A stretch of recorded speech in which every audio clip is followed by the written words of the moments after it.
Jag kan inte fatta att vi är tillbaka.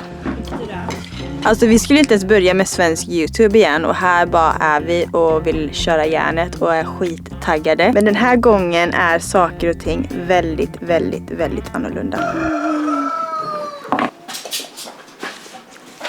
Here I am, bitches. Ni som har följt oss vet ju om att vi var på väg att lämna Sverige. Vi hade sagt upp våran lägenhet. Nu är vår tv borta, soffbordet är borta, våran säng och sänggavel är borta. Hur känns det att vi lämnar lägenheten nu? Helt underbart, jag hade aldrig kunnat vara mer redo än det här. Vi hade flyttat in till Dardans mamma och sen till min mamma. Och nu är vi alltså hemma hos Jamies mamma. Vi har flyttat in hit officiellt. Samtidigt som vi letade efter en husbil. Och det var en berg- och dalbana. Det var kaos. Och kände att nu har vi fuckat upp på riktigt. För det här funkar liksom inte. Vi hade typ 4 månader på oss att skaffa husbil, skaffa körkort och lämna Sverige. Jag skaffade körkort. Alltså det här är sjukt, det här känns jättesjukt. Vi skaffade husbil. Men vi lyckades inte lämna Sverige. För jag var ju också gravid. När vi bodde hos min mamma så tror jag att jag var typ 6 månader gravid eller någonting. Jag tror jag går in i månad 9. Ja, det måste vara nu den 7. För att jag är beräknad den 7 september. Så då är det exakt en månad kvar tills jag är beräknad. Och det skulle innebära att vi skulle skaffa husbilen och åka när Birdie då var 1 månad gammal. Och herregud vad glad. Jag är glad att inte vi gjorde det. Och sen så behövde vi stanna i Sverige också. För att det skulle komma ett filmteam från USA och spela in en dokumentär om mig och min historia i oktober. Och när det började närma sig oktober så var det för kallt att bo i husbilen. Och jag var höggravid och det var så obekvämt och jag visste inte vart jag skulle sova någonstans i husbilen för jag var så stor och allting är ju så obekvämt när man är höggravid och man vill bara ha bekvämlighet, varmduschar, mys och gos. Men det gick ju inte i husbilen. Det är liksom inte den mest bekväma livsstilen. Det är liksom inte, man har inte de här bekvämligheterna. Nu ska jag bara förflytta på mig lite här. Sylvester, jag berättar för våra följare här vad vi har gjort för någonting. Och jag berättar om våran resa. Vill du berätta någonting om våran resa som vi har gjort? Titta på mig. Men som tur var så kände ju Darda någon som hyr ut lägenheter. Och då fick vi alltså lägenhet dagen därpå. Som du ser ut i håret, Birdie. Men gud, vad är det? Vadå? Vad hade du där, Jamie? Men vad är det? Det kom från mellan dina ben. Ja, men lägg av. Vad är det här? Var har du varit? Usch. Vart har du varit någonstans? Usch. Är mina pommes bättre eller McDonalds? Vad tror du jag svarar på det? Jag vet inte. McDonalds. Gillar jag McDonalds?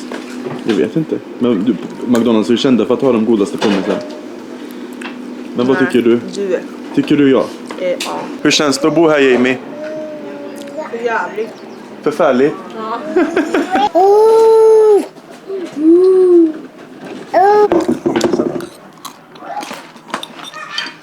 Jag äter bara pommes nu. Med ketchup. Fruktansvärt gott. Mukbang med Birdie som är helt tokig i håret. Here is my best friend Moiras and we're eating fries together. Woohoo! Say woohoo! Is my fries good? Yes or no? Yes. McDonald's or my fries? Ja. Thank you! Nej, men så vi flyttade in i den här lägenheten i Svenljunga, nära Borås. Och min värsta alltså den här lägenheten, det var min värsta mardröm. Den var på högsta våning, ingen balkong, bara fönster åt ett håll. Fönstren var liksom väldigt högt upp, så man kände sig väldigt isolerad i lägenheten. Och vi hade den bästa hyresvärden. Det var mycket problem i det här huset. Det var mycket narkotika, mycket tjuvar. Vi hade så många saker som blev stulna ifrån trappuppgången. Och det kändes inte tryggt. Alltså jag kände mig fett otrygg. Jag vågade knappt gå utanför dörren. Nej, jag mådde inte alls bra när vi var där. Alltså ärligt talat så mådde vi så dåligt. Jag kände att jag hade förlorat allt. Jag kände att okej, nu har vi gjort av oss med vår fina lägenhet i den fina byn där vi trivdes så bra och kände alla och tyckte om alla. Och jag kände att jag kom hem. Nej. Jo, jag kände att jag kom hem. Jag kände liksom doften av cigaretter och överrostat bröd. Sen såg jag någon människa tappa en liten oxfilébit som ramlade ur fickan. Och det fick mig tillbaka och tänka tillbaka på varma barndomsminnen. Det var så hemskt, det var en mardröm. Jag grät varje kväll. Men sen någonstans där så fick vi ändå upp glöden och gnistan och fortsatte kämpa. Och var glada i en helt omöjlig miljö. Försökte vi ändå vara ljus och vara starka och kämpa oss dit vi ville. Så våra kompisar, Solomon och Melina, de skulle bo i Norrbotten över sommaren hos Melinas pappa. För de hade också planer att åka ifrån Sverige i en husbil, men de hade inte köpt in husbilen. Vi fick kontakt med en som hade ett hus typ bara några 100 meter ifrån där de skulle bo. Och det här huset fick vi hyra i Norrbotten under hela sommaren. Så vi tog vårt pick och pack, så upp vår lägenhet i Svenljunga, packade ihop allting, vilket inte var så mycket för vi hade gjort oss av med allting. Och sen så körde vi upp till Norrbotten. Alltså vi körde, då tog det typ 3 dagar att köra dit. Det var så långt. Och sen så kom vi dit och vi visste inte ens hur huset såg ut typ. Hello, I'm Jamie Lee Arrow. Men det var faktiskt så fint och vi fick så fina grannar. Det var så vackert i Norrbotten. Vi fick se så mycket fint och vackert och vi levde på blåbär och hallon. Alltså vi var så abundant på blåbär och hallon. Vi åt det hela tiden varje dag. Hello, I'm Dardan and I'm gonna start a new music group. Don't live in the past, live in the future. It's coming in August 17. Så var ju meningen att vi skulle fixa husbilen så den gick att bo i, renovera den lite grann. Den hade möglat för att den hade stått ute under vintern. Så vi hade en hel del att göra, men vi började alldeles för sent. Så att typ 3 veckor innan vi åkte så började vi, för vi trodde att det inte var så mycket. Men det visade sig att det fanns mer mögel. När jag drog ner en matta som liksom var på taket så fanns det mer mögel och vi blev så här, gud vad gör vi? Nu måste vi riva ut alltihopa. Men vi löste det på annat sätt och vi renoverade husbilen och den blev superfin. Look at this.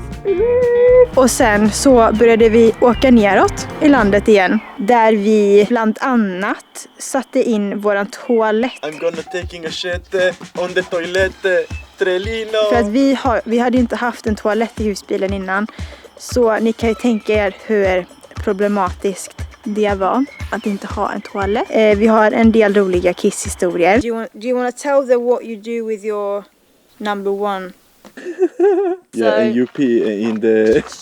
Så den här delen av videon är i samarbete med Trellino. Oh my god, it's a Trellino? And we haven't opened it yet. Vi satte in en Trellino-toalett i våran husbil. Så himla smart. Oh my god! It fits! So the reason why we got a really small toilet is because it's a really small area that is gonna fit. Oh my god! It feels really good! Does it? Vi vill inte ha en sån här kassetttoalett för att då behöver man liksom tömma den regelbundet och det är så äckligt. Jag bodde med min mormor i hennes husvagn när jag var liten och jag minns hur äckligt jag tyckte det var med de här jäkla kassettoaletterna. Vi hälsade på släktingar och vänner, sa hej då. Det var så mycket gråt och kramar och jag börjar nästan gråta bara jag tänker på det. Och sen efter många gråt, kramar och hejdån så tog vi våra saker i våran lilla husbil, våran lilla familj och gjorde det som vi har kämpat kämpat röven för i typ 3 år. Vilket var att resa till södra Europa i våran husbil. Våran stora dröm gick äntligen i uppfyllelse. Alltså det var så häftigt. Vi bodde officiellt i våran lilla husbil från 1985 tillsammans med 2 barn. Jag tror inte riktigt vi fattade vad det var vi gav oss in på. Vi fattade inte riktigt hur tufft det skulle bli. I almost shit in my pants and it smelled so bad from my jeans, so I had to wash it. So like 13 persons saw me with my wet ass look. Vi åkte ner genom Sverige och vi hamnade i Malmö. Där vi hamnade på världens coolaste ställplats. Alltså det var en cirkuscamping typ. Det var så här riktiga cirkusvagnar och det var så fint och så coolt. Och Sylvester var helt blown away för han är ju helt besatt av cirkus. Han älskar cirkus, det är det bästa han vet. Och han var inte vaken när vi åkte dit. För vi åkte dit väldigt sent på kvällen. Så när han vaknade så var det första han fick se, det var cirkus. Det var där, när vi var på den här cirkuscampingen, som jag verkligen blev påmind om varför vi gjorde vad vi gjorde. Man kände sig så levande och få se en sån cool plats som man inte hade någon aning om existerade. Och då var det liksom bara, aha, det var därför vi gjorde det här. Det är ju den här känslan vi ville åt. Och vi åkte igenom Europa. Jag säger det igen. Vi visste inte vad det var vi gav oss in på. Vi tänkte liksom bara, nu ska vi ut på äventyr. Vi ska träffa nya människor. Vi ska äta på nya restauranger. Och det kommer vara så coolt. Visst, alltså det var moment som var så här, wow. Det var så häftigt. Och man fick stå ut och diska i regnet när vi inte hade vatten kvar. Men alltså ärligt talat, det var så tufft att köra ner genom Europa med 2 barn i den här lilla husbilen. Men samtidigt så häftigt och samtidigt så mysigt och samtidigt så coolt. Jag älskade Nederländerna, jag älskade Frankrike, jag älskade Tyskland. Vi stannade vid någon jättevacker sjödamm typ med ett vattenfall där vi badade och det var så magiskt. Vi stannade nog där ett par dagar för det var så fint. Och jag kände liksom att okej, den här resan ner genom Europa, den kommer ju vara tuff för att nu handlar det bara om att ta sig ner. Och sen kom vi till Spanien va? Och där skulle jag vara med i en intervju på en podcast i Barcelona. Och man får inte köra med husbilar i Barcelona. Så vi fick ju parkera husbil. Alltså det var sånt strul det här. Vi visste inte vart vi skulle stå någonstans. Vart man fick stå någonstans. Och det var mycket kriminalitet. Alltså jag minns första natten i Barcelona så var jag ju livrädd. Jag skrev en skylt.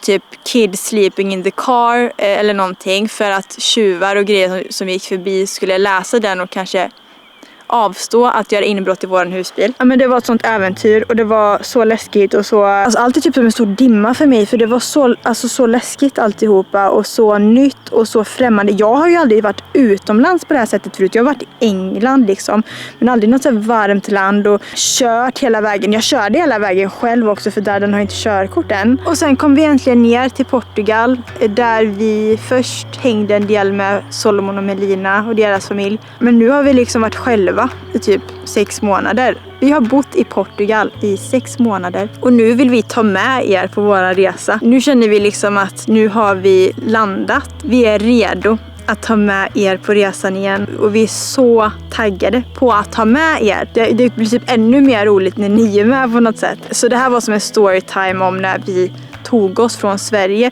Bara för att uppdatera er. Men nu kommer ju ni få hänga med i våran vardag. I vloggar, alltså på alla möjliga olika sätt. Så om ni vill hänga med oss i våran resa här i Portugal i en husbil från 1985 med 2 barn, så glöm inte att prenumerera så inte ni missar någonting. Puss och kram!